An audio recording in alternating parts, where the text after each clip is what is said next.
it's dripping and there's huge watermarks. Mm-hmm. Okay, are you still running the unit or you turned it off? I'm still running it. I have it. I think it's the temperature's like at 74. Yeah, best probably turn it off until we get there, or it's going to create more damage. But I can check it out when I get there. Okay. All right. Yeah, you gonna call them and give me a call right back? You know what? I was on my way to work. I'm just gonna turn around and wait there for you. Okay. So it's 9:10. So give me maybe about 10:30, because I'll drive. I'm heading that way now. Okay. Thank you so much. You're welcome. Bye. All right, HVAC people. I'm glad the blower motor working. I got a new cooling call. I'm supposed to work on a unit with all this stuff in the way, folks. Come on home on it, y'all. Look after your service guy. I'm supposed to get to that unit. Well, good thing the blower motor working. Let's go outside. Homeowner, y'all gotta change them filters too. That's not gonna make it no better. Gotta change them out. All right, so this the unit right here. Going cool air. Sound like the compressor running? Oh no compressor, no compressor. No compressor. All right, so this gonna let me know if I got a compressor running. They say I got 1.8. I mean, the only thing running is the fan. Might have a bad capacitor.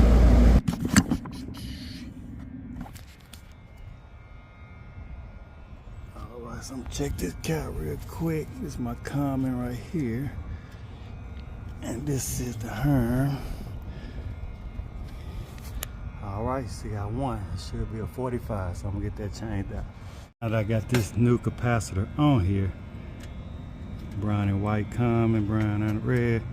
Now we should check the amps again, and we should have a higher load.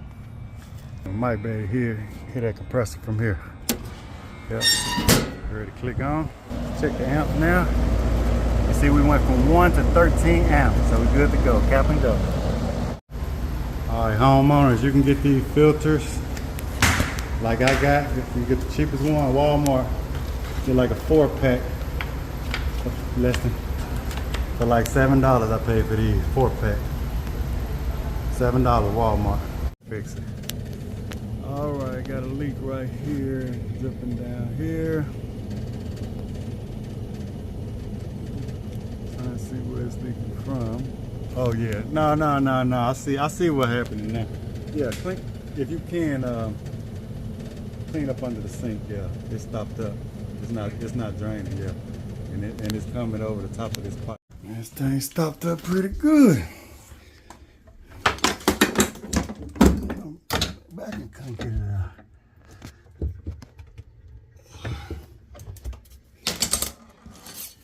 So I'm gonna try this. Try this right here first. Stopped up right there.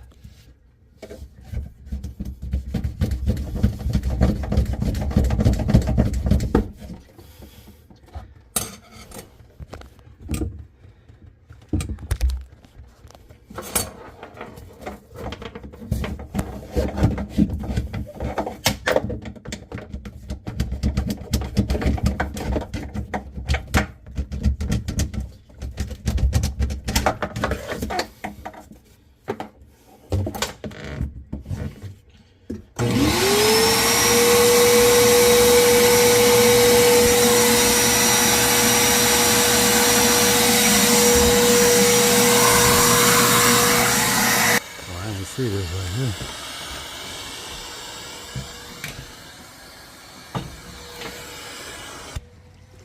There we go. There we go. I didn't see this coming through there, man. You put a cap over there. You see it right there.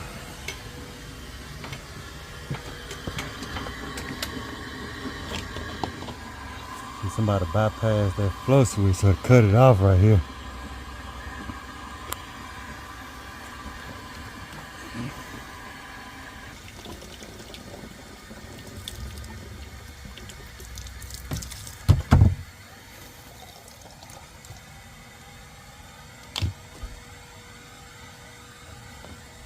Ooh. Somebody disconnect the flow switch and look like they cut the little ball out. I'm gonna put another seal on there and wire another flow switch in right here. Oh, here go the ball right here.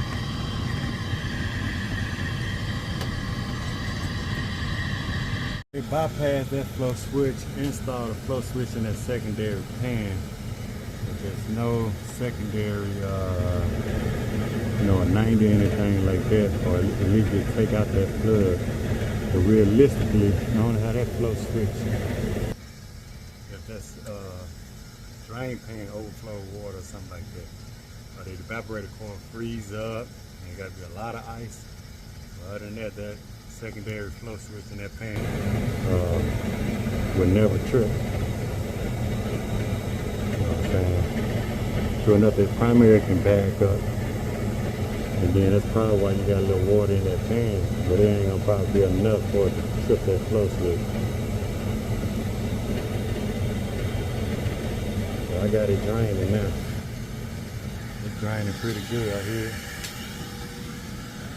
So what happened was this right here was just filling up with water. I thought we had maybe a cracked PVC, but this is just filling up with water right here on that trap and leaking over on the ceiling.